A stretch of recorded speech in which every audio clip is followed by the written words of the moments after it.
तो अक्सर आपने अपनी जहरीली जुबान के चलते सुर्खियों में रहने वाले महंत यति नरसिम्हानंद गिरी एक बार फिर सुर्खियों में हैं और इस बार पैगंबर मोहम्मद साहब पे विवादित टिप्पणी की है। इसको लेकर मुस्लिम समाज में गुस्सा है और वो सड़क पे उतर आए, नरसिम्हानंद की गिरफ्तारी की मांग करने लगे। वहीं अब सियासत भी गर्मा गई है। रिपोर्ट आपको एक दिखाते हैं।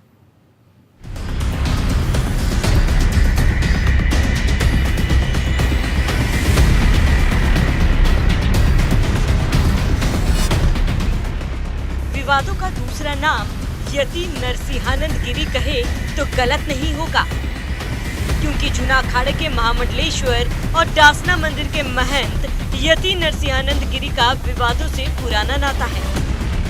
अपनी जहरीली जुबान के लिए अक्सर वो चर्चा में रहते हैं, लेकिन इस बार मामला ज्यादा ही गंभीर है। यति नरसिम्हानंद गिरी ने ऐसा बयान दिया जिस पर बवाल मच गया।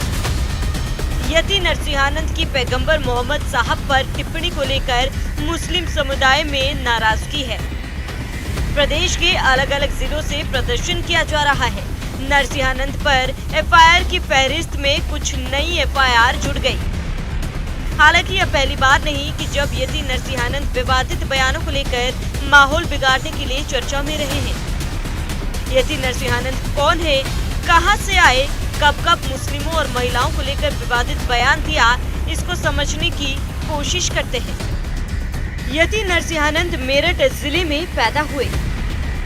साधारण परिवार में कुल 5 भाई बहन थे। यति नरसिम्हानंद के पिता सरकारी नौकरी में थे। दीपक त्यागी के तौर पर पहली पहचान बनी। दीपक त्यागी 1989 में भारत से रूस चले गए।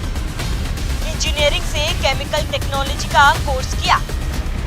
दीपक त्यागी ने लंदन समेत कई देशों में काम किया। 1997 में मां बीमार पड़ी तो भारत वापस आना पड़ा। साल 2007 डासना मंदिर में पुजारी बन गए। संन्यास लेते नाम दीपेंद्र नारायण सिंह कर लिया। फिर नाम बदला और यति नरसिम्हानंद बन गए। विदेश से लौटने के बाद यति नरसिम्हानंद सपा से जुड़े। यति चाहते थे कि सपा की यूथ विंग का नेतृत्व करें। यति की राजनीतिक यात्रा लंबी नहीं चल सकी। यति नरसिम्हानंद ने 3 महीने में ही पार्टी छोड़ दी। पत्नी और बेटी ने साल 2000 में साथ छोड़ दिया। 2019 में पुलिस नफरती बयान से तंग आ गई थी। यति को पुलिस ने गंभीर उपद्रवी घोषित किया। 2021 में जूना अखाड़ा ने महामंडलेश्वर बनाया। नरसिम्हानंद बीजेपी नेताओं के भी बड़े प्रशंसक हैं। प्रज्ञा ठाकुर के समर्थन में वीडियो भी बना चुके हैं। कपिल मिश्रा ने यति के लिए 25 लाख का चंदा जमा किया। दोनों की अलग अलग मौकों पर मुलाकात होती रही। 2021 में नरसिम्हानंद ने महिला नेताओं को लेकर बयान दिया। विवादित बयान में विशेष रूप से भाजपा का जिक्र किया। बयान के बाद बीजेपी नेताओं ने किनारा कर लिया।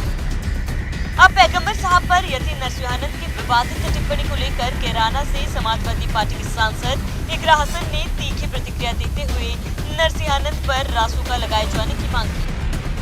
उन्होंने नरसिम्हानंद को पाखंडी और ढोंगी बताया और कहा कि उसने नफरत का जहर उगला है। हमारे प्यारे नबी की शान में गुस्ताखी की, जो हम सभी के लिए बर्दाश्त के काबिल नहीं है। यति नरसिम्हानंद जैसे ढोंगी पाखंडी लोगों ने फिर एक बार अपनी जुबान से नफरत का जहर उगला है और हमारे प्यारे नबी की शान में गुस्ताखी की है, जो हम सबके लिए नाकाबिले बर्दाश्त है। प्यारे नबी जो पूरी दुनिया के लिए रहमत और शांति का पैगाम लेकर आए थे, उनकी शान में ये गंदी ज़ुबान से अपमान कर रहा है, जो कि हर अमन पसंद हिंदुस्तानी, चाहे वह हिंदू हो या मुसलमान, हर एक के लिए नाकाबिले बर्दाश्त है। ये हर बार अपनी ज़ुबान से नफ़रत का बीज बोकर कानून से बच जाता है, क्योंकि राज्य सरकारें ईमानदारी से अपना फ़र्ज़ नहीं निभा रही। मैं केंद्र सरकार और राज्य सरकारों के जिम्मेदारों को ये कहना चाहती हूँ कि अब उनका ये ढुलमुल रवैया नहीं चलेगा।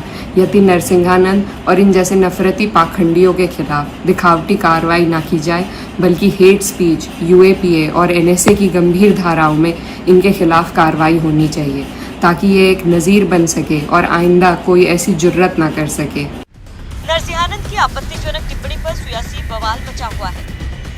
बसपा सुप्रीमो मायावती ने महंत यति नरसिंहानंद पर निशाना साधते हुए कहा कि केंद्र और राज्य सरकारों को संविधान में मौजूद धर्मनिरपेक्षता की गारंटी का उल्लंघन करने वालों के खिलाफ सख्त कार्रवाई करनी चाहिए। मायावती ने सोशल मीडिया मंच एक्स पर लिखा, गाजियाबाद में डासना देवी मंदिर के महंत ने इस्लाम के खिलाफ फिर नफरती बयानबाजी की, जिससे उस पूरे इलाके और देश के कई हिस्सों में अशांति एवं तनाव की स्थिति पैदा हो गई है। पुलिस ने प्रदर्शनकारियों के खिलाफ तो कार्रवाई की, लेकिन मूल दोषी भयमुक्त है। भारतीय संविधान धर्मनिरपेक्षता यानी सभी धर्मों के सम्मान आदर सम्मान की गारंटी सुनिश्चित करता है। अतः केंद्र एवं राज्य सरकारों की जिम्मेदारी है कि वे इसका उल्लंघन करने वालों के खिलाफ सख्त कानूनी कार्रवाई करें, ताकि देश में शांति रहे तथा विकास बाधित न हो। इससे पहले AIMIM चीफ असदुद्दीन ओवैसी ने पैगंबर मोहम्मद साहब के खिलाफ ईशनिंदा वाली टिप्पणी करने के लिए यति नरसिंहानंद सरस्वती की तत्काल गिरफ्तारी की मांग की। ओवैसी ने कहा कि प्रधानमंत्री नरेंद्र मोदी को मुसलमानों की भावनाओं को ठेस पहुंचाने के लिए यति नरसिंहानंद के खिलाफ तत्काल कार्रवाई करनी चाहिए।